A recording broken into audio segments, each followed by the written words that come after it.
Hello everyone, welcome on your YouTube channel Raj study point. आज मैं आपको पढ़ाऊंगी कुछ इंपॉर्टेंट फैक्ट ऑफ एजुकेशन। जैसे कि आपको पता है कि मैं आपको साइकोलॉजी पढ़ा रही हूँ। अगर आप किसी भी टीचिंग एग्जाम की प्रिपरेशन कर रहे हैं तो उसके लिए ये वीडियो बहुत ही हेल्पफुल रहेगी। चलिए मैं आपको बताती हूँ कि मैं आपको अपने इस यूट्यूब चैनल राज स्टडी पॉइंट पर साइकोलॉजी, ईवीएस और हिंदी 3 सब्जेक्ट पढ़ा रही हूँ। और तीनों ही सब्जेक्ट की वीडियो बना बनाकर मैंने अपने यूट्यूब चैनल राज स्टडी पॉइंट पर अपलोड कर दिए हैं। अगर आप सीटेट एग्ज़ाम देना चाहते हैं, सीटेट एग्ज़ाम की प्रिपरेशन कर रहे हैं, तो उसके हिसाब से मैंने ईवीएस को बहुत अच्छे तरीके से वीडियो बनाई है, हर इंपॉर्टेंट फैक्ट को शेयर किया है। अगर आपने वो वीडियोस नहीं देखे तो आप उन वीडियोस को देखिए। अगर आप सीटेट में जो ईवीएस आएगा वो सारा उसी से कवर हो जाएगा। 15 मार्क्स 30 मार्क्स का ईवीएस आता है, 15 मार्क्स का जो डायरेक्ट क्वेश्चंस पूछे जाते हैं उसके हिसाब से मैंने वो वीडियो बना दी है। ईवीएस की जो पैडागोजी पूछी जाएगी वो मैं आपके साथ बाद में डिस्कस करूंगी।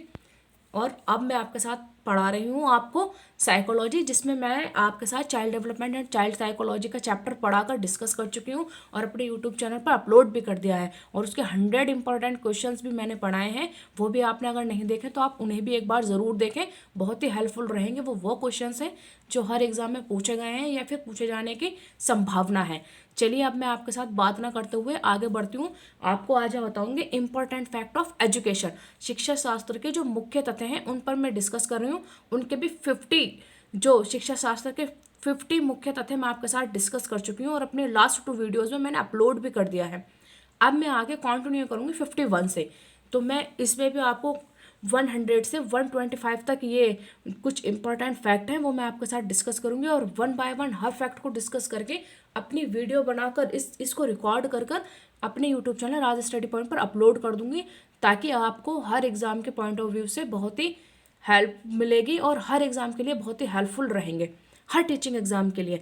चलिए अब बात ना करते हुए स्टार्ट करते हैं। तो मैं अब आज यहाँ से स्टार्ट करूंगी। देखिए, चीनी यात्री फाहियान तथा हैंसवांग का आगमन किस किस शताब्दी में हुआ था। देखिए, इस तरीके के क्वेश्चंस डायरेक्ट पूछे जा सकते हैं एग्जाम में। तो देखिए, आपको पहले ही पता होना चाहिए कि जो चीनी यात्री था वो कौन था, फाहियान।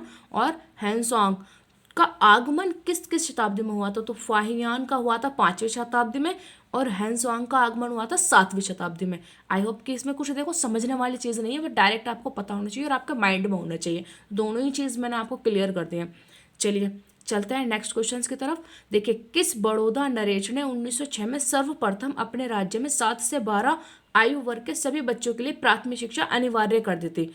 कौन से नरेश थे, कौन से बड़ौदा नरेश थे जिन्होंने 1906 में सबसे पहले अपने राज्य में 7 से 12 वर्ष के आयु के वर्ग के सभी बच्चों के लिए प्राथमिक शिक्षा अनिवार्य कर दी थी? तो वो थे शिवाजी राव गायकवाड़। शिवाजी राव गायकवाड़ कौन थे जिन्होंने अपने राज्य में 7 से 12 वर्ष के जो बच्चे थे उनके लिए 1906 में सर्वप्रथम जो शिक्षा थी, प्राथमिक शिक्षा अनिवार्य कर दी थी।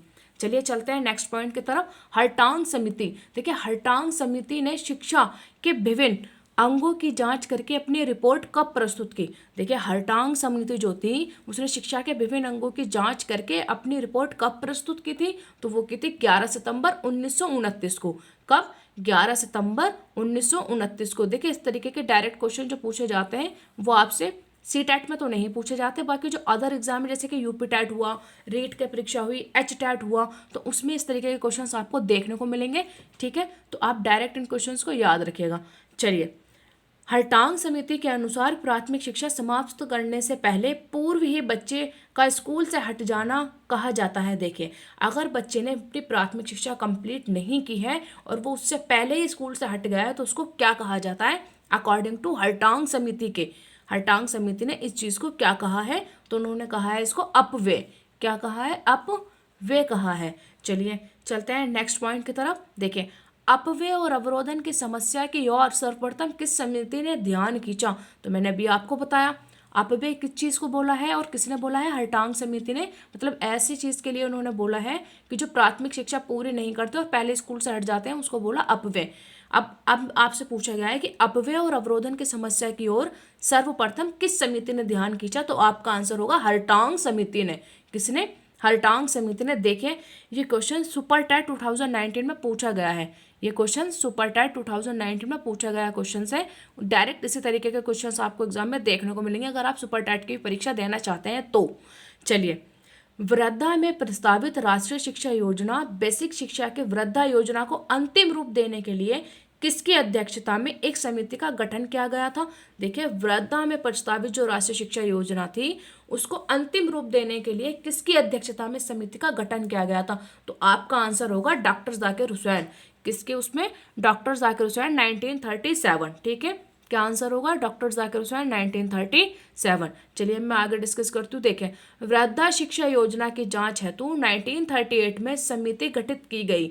मैंने क्या बोला कि वृद्धा शिक्षा योजना की जांच हेतु 1938 में समिति गठित की गई, तो वो थी खेर समिति। क्या थी वो थी खेर समिति। चलिए देखें, जामिया मिलिया इस्लामिया, ये आपको पता ही होगा। जामिया मिलिया इस्लामिया हर बच्चा, इससे जो भी बच्चे एजुकेशन फील्ड में या और भी अदर लोग हैं उन्हें जामिया मिलिया इस्लामिया का तो बिल्कुल अच्छे से पता होगा कि जामिया मिलिया इस्लामिया कौन सी यूनिवर्सिटी है। तो देखिए, जामिया मिलिया इस्लामिया विश्वविद्यालय की स्थापना किसने की थी? तो देखिए, आपको पता होना चाहिए जो जामिया मिलिया इस्लामिया विश्वविद्यालय की स्थापना की है वो की है मौलाना मोहम्मद अली ने, अलीगढ़ में 1920 ईस्वी में। किसने की है? मौलाना मोहम्मद अली ने अलीगढ़ में 1920 ईस्वी में। कब की है? 1920 ईस्वी में। ठीक है, 1920 में आपको याद रखना है। चलिए चलते हैं नेक्स्ट फैक्ट की तरफ।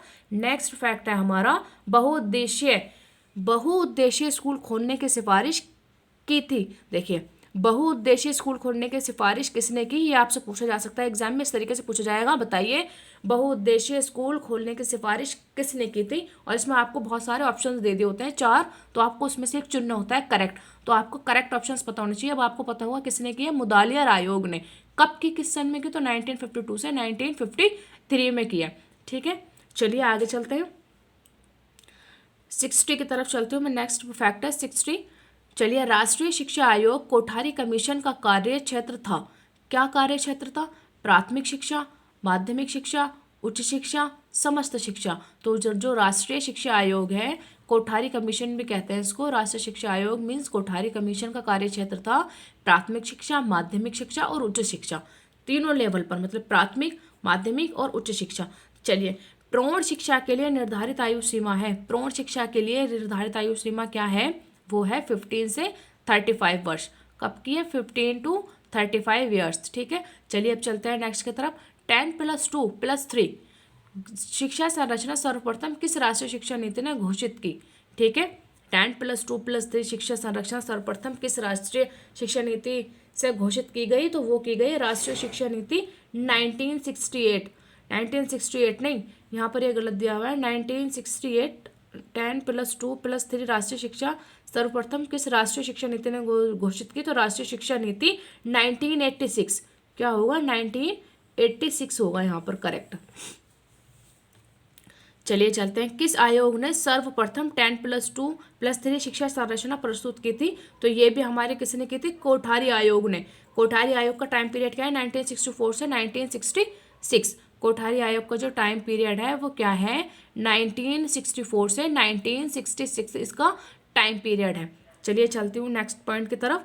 देखिए, किसने 10+2+3 शिक्षा संरचना को पूरे देश में लागू करने की मोहर ठोक दी? तो आपको पता होना चाहिए, अभी मैं आपके साथ लगातार डिस्कस करते आ रही हूँ। कोठारी आयोग, राष्ट्रीय शिक्षा नीति। ठीक है, तो देखिए वो थी राष्ट्रीय शिक्षा नीति 1986। आप इसका टाइम पीरियड मैंने करेक्ट अभी ऊपर गलत दिया हुआ था, मैंने यहाँ मेंशन किया है 1986 इसका करेक्ट टाइम पीरियड है राष्ट्रीय शिक्षा नीति का, 1986। ठीक है, देखिए, शिक्षा की चुनौती नीति संबंधी परिप्रेक्ष्य कब प्रकाशित हुआ था?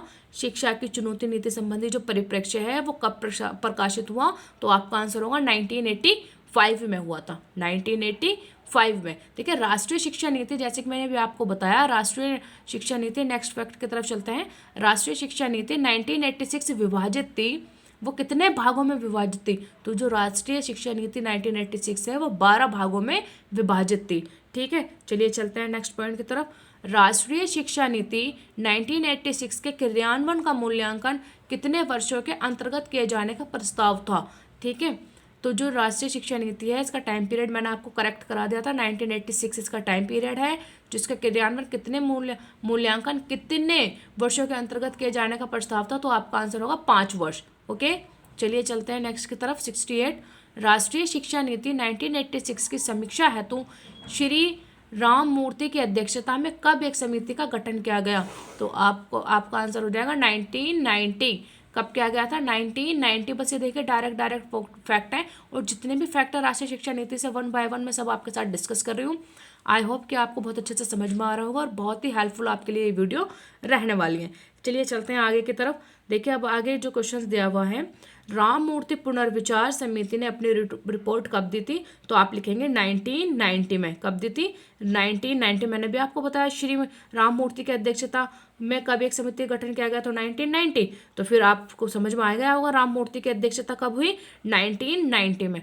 चलिए चलते हैं नेक्स्ट क्वेश्चन की तरफ। तो देखें नेक्स्ट क्वेश्चन से हमारा, राम मूर्ति पुनर्विचार समिति की रिपोर्ट का शीर्षक था। जो राम मूर्ति पुनर्विचार समिति थी वो 1990 में दी गई, और लेकिन इसका जो पुनर्विचार था, इस राम मूर्ति पुनर्विचार समिति की रिपोर्ट का शीर्षक था एक प्रबुद्ध एक मानवीय समाज की ओर। क्या था? एक प्रबुद्ध एक मानवीय समाज की ओर। ठीक है, towards an enlightened human society. Towards an enlightened and human society. तो ये इसका शीर्षक था जो मैं आपको हिंदी में बता चुकी हूँ, एक प्रबुद्ध एवं मानवीय समाज की ओर। चलिए अब चलते हैं आगे की तरफ। देखिए राष्ट्रीय शिक्षा नीति मैंने आपके साथ डिस्कस किया, आई होप कि आपको ये सब कुछ समझ में आ रहा होगा। देखिए समझने के लिए तो उसमें कुछ ऐसा है नहीं, बस इन फैक्ट को 2 से 3 बार पढ़ना है, और 2 से 3 बार पढ़ने में ये आपके क्या हो जाएंगे, बिल्कुल पूरी तरीके से कवर हो जाएंगे, बिल्कुल क्लियर हो जाएगा आपको ये मैटर।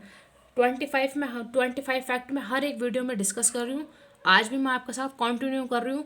50 लास्ट टाइम मैंने डिस्कस किया था, आज 51 से कंटिन्यू डिस्कस कर रही हूँ। और देखिए इसमें कुछ समझाने के लिए तो है नहीं, बस डायरेक्ट पूछ जाएगा कि बताइए किस ईयर में राष्ट्रीय शिक्षा नीति का टाइम पीरियड क्या था, और मतलब कौन सी कमेटी कब किस टाइम पीरियड में आई, और मतलब किस में कितने भाग थे।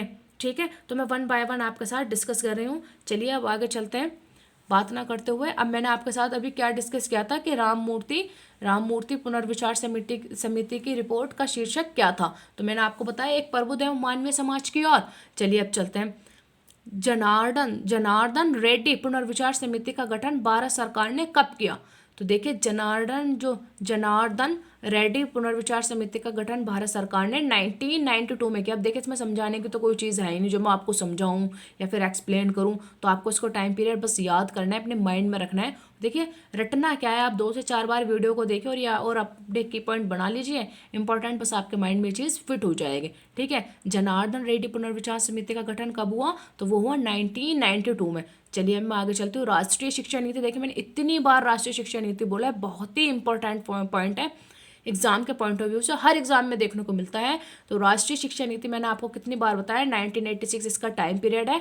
राष्ट्रीय शिक्षा नीति 1986 में जो कार्यक्रम प्राथमिक शिक्षा के क्षेत्र में सुधार हेतु बनाया गया उसे कहा जाता है ऑपरेशन ब्लैक बोर्ड। क्या? जो प्राथमिक शिक्षा के क्षेत्र में सुधार हेतु बनाया गया था राष्ट्रीय शिक्षा नीति 1986 के द्वारा, उसे कहा जाता है ऑपरेशन ब्लैक बोर्ड। ये 1987 टू 88 से 31 मार्च 2002 तक चला। कब तक चला ये ऑपरेशन ब्लैक बोर्ड? ये 1987 से 88 से 31 मार्च 2002 तक चला। चलिए अब मैं आपके साथ डिस्कस करती हूँ नेक्स्ट फैक्ट। देखें प्रारंभ में ब्लैक बोर्ड योजना किस स्तर के विद्यालयों के सुधार है तो बनाई गई? कौन सी? मैंने भी क्या बोला, ऑपरेशन ब्लैक बोर्ड। ठीक है, तो प्रारंभ में मतलब किस स्तर के विद्यालयों में सुधार है तो बनाई गई? तो आपका आंसर होगा प्राथमिक कक्षाओं के लिए, प्राथमिक कक्षाओं के लिए। लेकिन 1994 से कक्षा 6 से 8 भी इसमें शामिल की गई। देखिए मैं आपको बताती हूँ, जो पहले ब्लैक बोर्ड समिति थी वो क्या किसके लिए बनाई गई थी? तो वो बनाई गई थी प्राथमिक कक्षाओं के लिए। और वो कब से कब तक बनाई गई थी? मैंने आपको बताया कि इसका जो वो था क्या था, ऑपरेशन ब्लैक बोर्ड जो किस स्तर के सुधार के लिए बनाई गई थी, वो पहले बनाई गई थी प्राथमिक कक्षाओं के लिए, जैसा कि मैंने आपको बताया।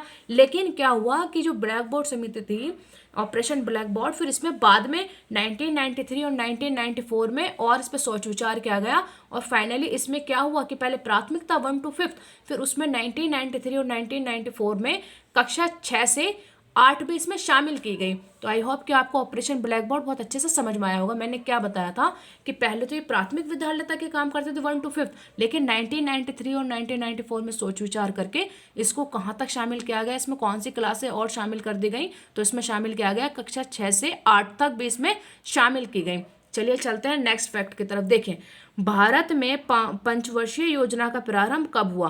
क्या पूछ रहा है आपसे? अब पूछ रहा है भारत में पंचवर्षीय योजना का प्रारंभ कब हुआ था। तो भारत में पंचवर्षीय योजना का प्रारंभ 1951 ईस्वी से।